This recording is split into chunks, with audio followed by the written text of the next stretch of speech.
Authorities say the third teenager has been arrested in connection to the triple murders of 3 Florida teens. A 16-year-old boy was arrested Saturday, just days after 2 other suspects, ages 17 and 12, were arrested in the killings.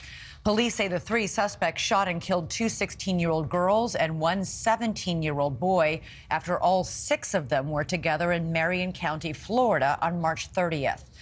This comes as data suggests violence among children has skyrocketed since 2020. Joining us now for more in Orlando, Florida, is Brian Entin, NewsNation's senior national correspondent. Brian, you've really been looking into this. This is a trend. It is. It's disturbing, Elizabeth. I've been going over the arrest affidavits for this case here in Florida for the last couple of hours. It's disturbing. It's jaw-dropping.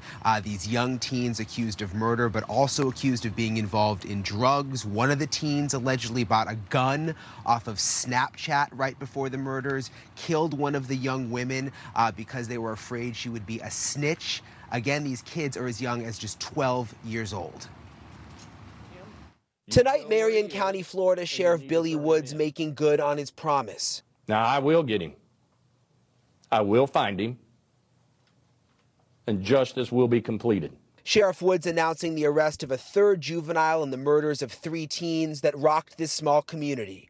A 16-year-old arrested in Central Florida over the weekend. Investigators say one of his accomplices was a 12-year-old. We are shocked. Not only are the victims juveniles, but the murderers are juveniles as well.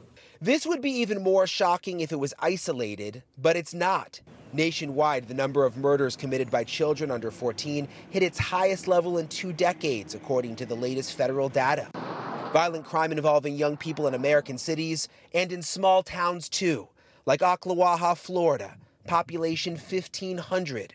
The scene of the latest brutal killing involving children, and newly released arrest affidavits describe a Snapchat gun sale just hours before the killings. One of the teenage victims, Layla Silvernail, was found shot to death near this dumpster. We're in this rural area about an hour and a half north of Orlando. The sheriff here says that this is all related to what he calls hybrid gang activity, essentially gangs of young juveniles.